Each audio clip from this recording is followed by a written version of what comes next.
Oigan, estoy haciendo este bloque o este video, no sé qué vaya a quedar audio, video, no sé, porque he escuchado varias personas posponer sus proyectos, posponer sus planes, objetivos, posponer terminar a alguien, o sea, qué pedo, posponer incluso sus talentos, posponer cambiar de trabajo, una tesis, una titulación, posponer sentirse bien, me explico, como esa parte de no apurarse para estar mejor de salud, emocionalmente, muchas cosas. Y a mí misma me ha pasado incluso con este bloque. Pero, ¿por qué encarnamos ese sentimiento? Cualquiera que sea el caso, ¿qué hay detrás? Así que bienvenidos a Anaí Epifanía. Yo soy terapeuta de regresión a vidas pasadas e intérprete del tarot tradicional. Y les decía que, miren, muchas veces no es porque no sepamos qué hacer, sino porque en el momento en que lo pensamos, algo dentro de nosotros nos frena. Es como si supiéramos el camino, ¿no? Pero aún así no damos el primer paso y entonces pues empezamos a posponerlo así de que después lo hago. Ahorita no es el momento, mañana empiezo y ese después no siempre es descanso. Ajá. A veces la neta es una forma de escapar, de pues escapar de la presión, del miedo, de la idea de no hacerlo perfecto o incluso no inventen algo espeluznante de el miedo de descubrir que sí somos capaces, porque eso también nos implica una responsabilidad. Miren, en realidad no estamos evitando la tarea, estamos evitando lo que esa tarea nos hace sentir por dentro. Y bueno, ahora quiero aclarar que este contenido es una interpretación simbólica, basada en arquetipos, en textos jungianos, en mi experiencia interpretando el tarot y no sustituye acompañamiento psicológico. Y bueno, ¿qué es la procrastinación? Miren, la palabra procrastinar viene del latín procrastinare, que significa literalmente dejar para mañana.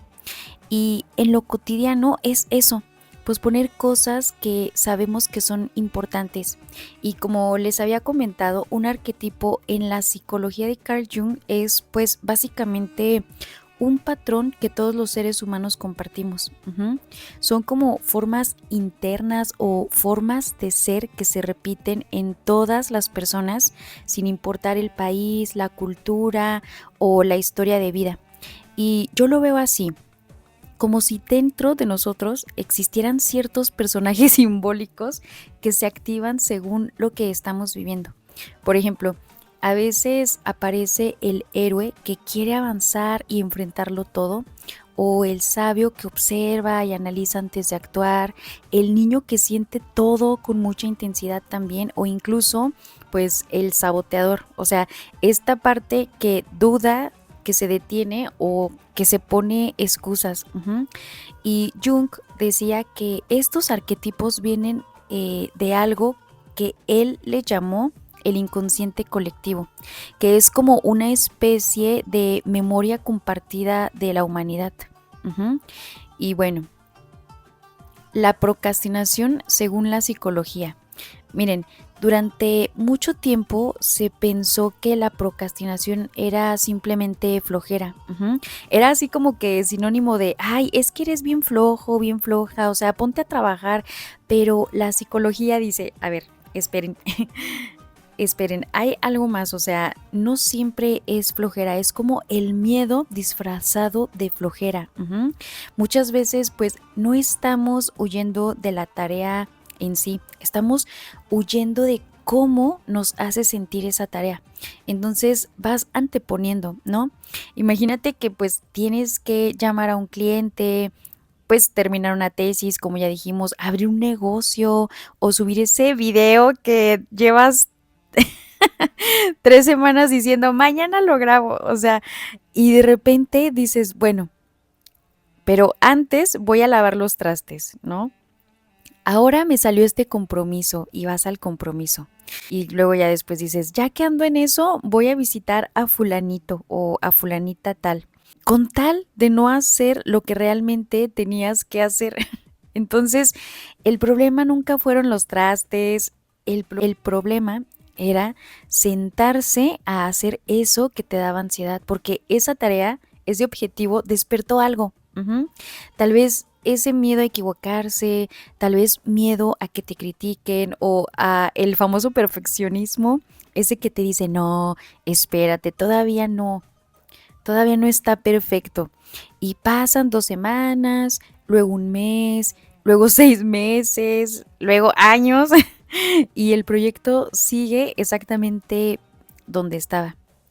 Es como si nuestro cerebro fuera un niño chiquito que le dices, vamos a hacer la declaración de impuestos. Y el cerebro responde, ¿y si mejor vemos videos de gatitos? Porque el cerebro siempre quiere ahorrar energía y escapar de lo que produce incomodidad. Lo malo es que ese alivio dura 5 minutos. Después llega la culpa y la culpa dice, ¿ya viste? Otra vez no hiciste nada. Entonces ahora ya tienes la tarea. Más culpa, más ansiedad. Y adivinen qué pasa al día siguiente. Exacto, vuelves a procrastinar. Y esto me recuerda precisamente a la carta de la rueda de la fortuna. O sea, se vuelve un círculo. Ajá, se vuelve un ciclo que no terminas de, pues de estar ahí, de estar ahí estancado. Y por eso la psicología dice que pues la procrastinación muchas veces no es un problema de tiempo, es un problema de emociones. Ahora, esotéricamente, o sea, las tradiciones espirituales y simbólicas dicen que procrastinar podría verse como un bloqueo, un bloqueo en el flujo de la energía. Miren, cuando una persona siente un llamado a crear, cambiar o avanzar y lo pospone constantemente, la energía entonces comienza a estancarse. Es como un río que deja de fluir. Ajá, el agua no desaparece, pero pierde movimiento.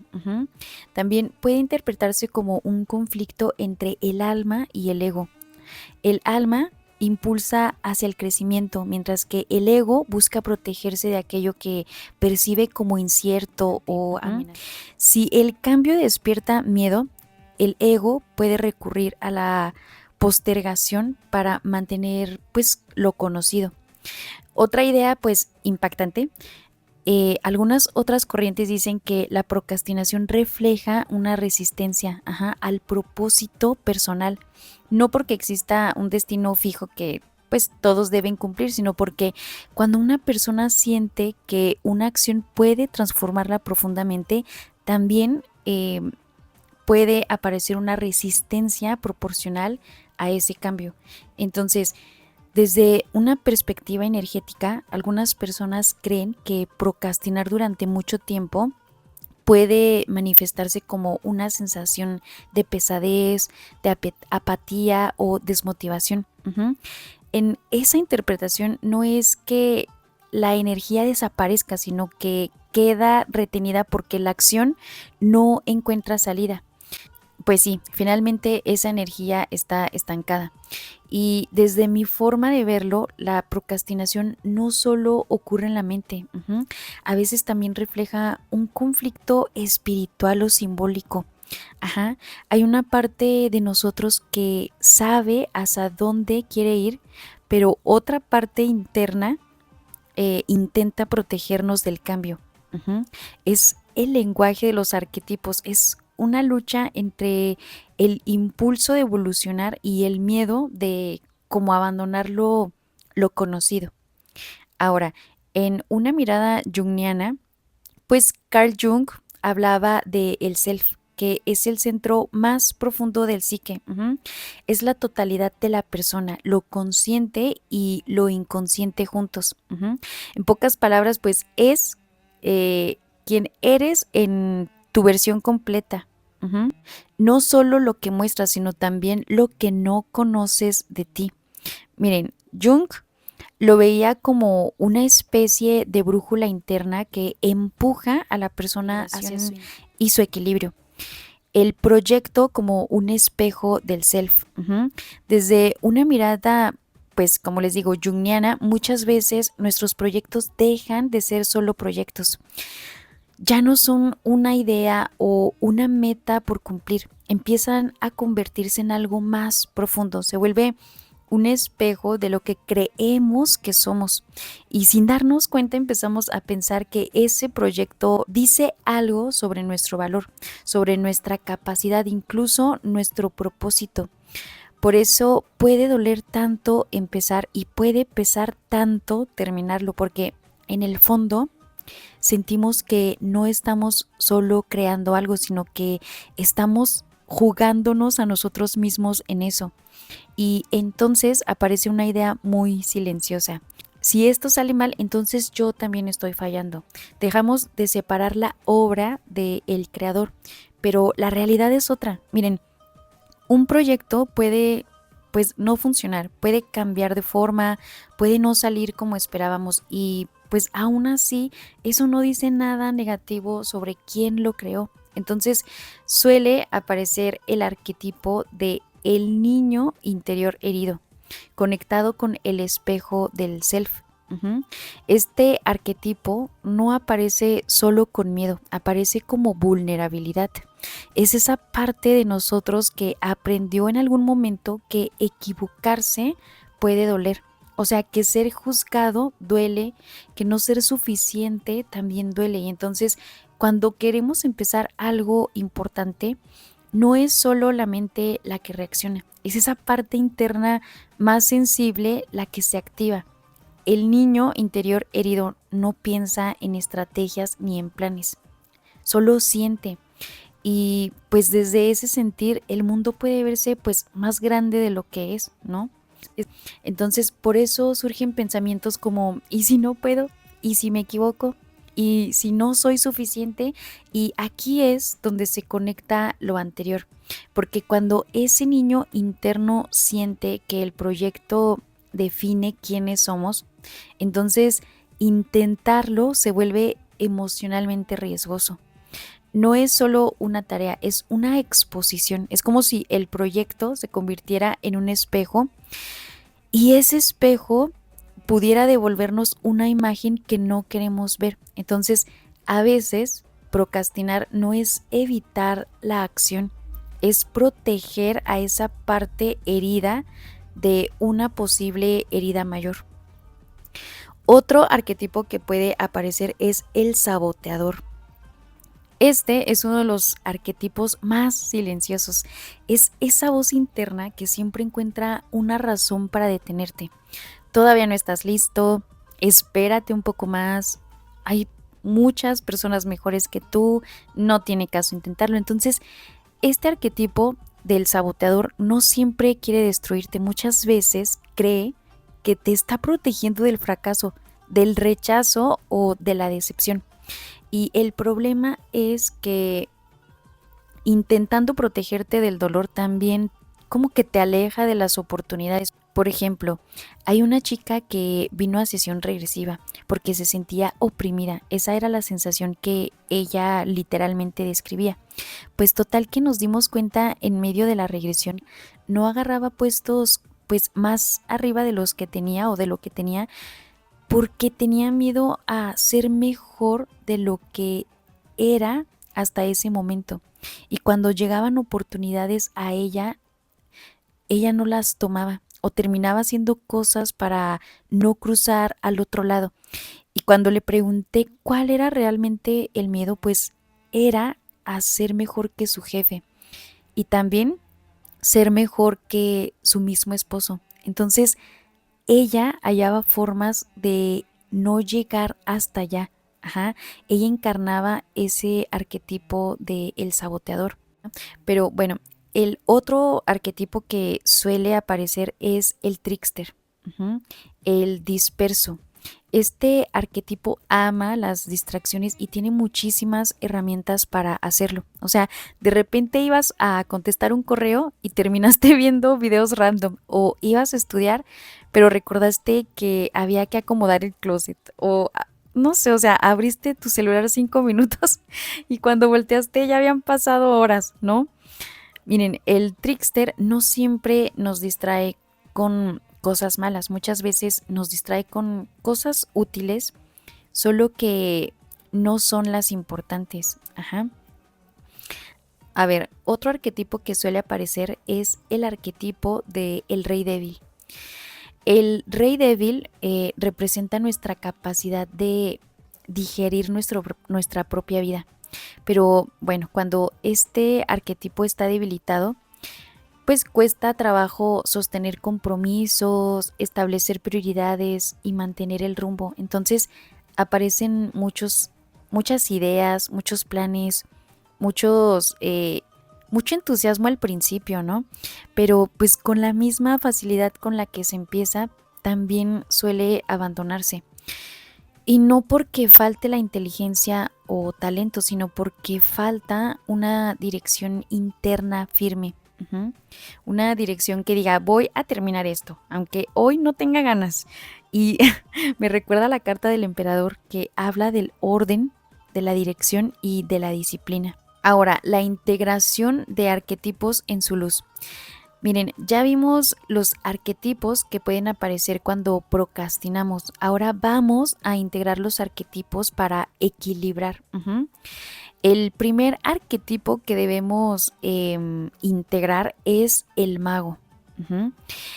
Este arquetipo representa la capacidad de utilizar conscientemente todos los recursos que ya existen dentro de nosotros. Si observamos la carta del tarot, el mago tiene sobre su mesa todas las herramientas que necesita. Ajá, no le falta nada, él tiene los 4 elementos. Lo único que tiene que hacer es aprender a utilizarlas. Ujú.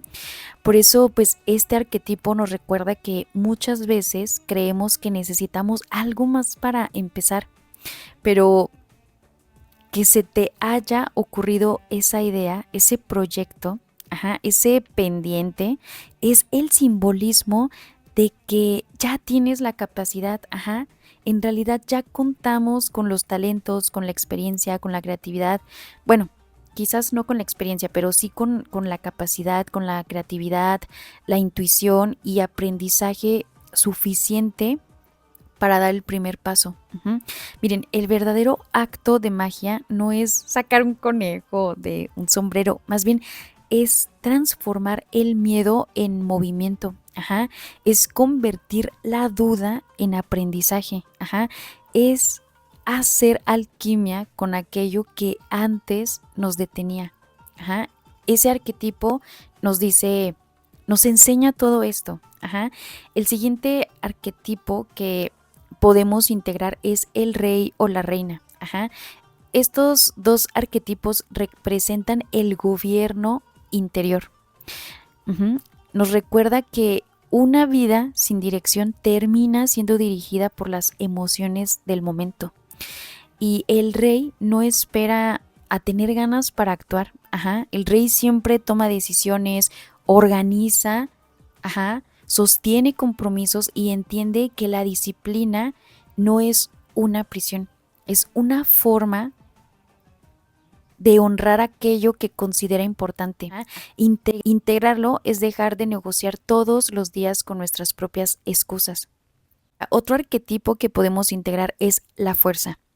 Y creo que esto es uno de los arquetipos más malinterpretados porque muchas personas creen que ser fuerte significa obligarse, exigirse o tratarse pues con dureza, pero es exactamente lo contrario. La fuerza no pelea contra tus emociones, más bien las comprende, las acompaña, las dirige. E integrar este arquetipo significa aceptar que puedes sentir miedo y aún así actuar. Puedes sentir inseguridad y aún así avanzar. El valor no es la ausencia, digamos, del miedo, es caminar acompañado de él. Porque sí vas a sentir miedo, pero integrar los arquetipos no es garantía de que va a salir todo como lo imaginas. vas a tener que pasar por procesos de aprendizaje, de hacer cambios, de hacer ajustes. El arquetipo de la templanza. La templanza nos enseña el equilibrio. Miren, vivimos pues en una sociedad que a veces nos dice que siempre debemos de estar produciendo. Y cuando descansamos sentimos culpa, pero también existe el otro extremo. Descansar tanto que el descanso se convierte en evasión.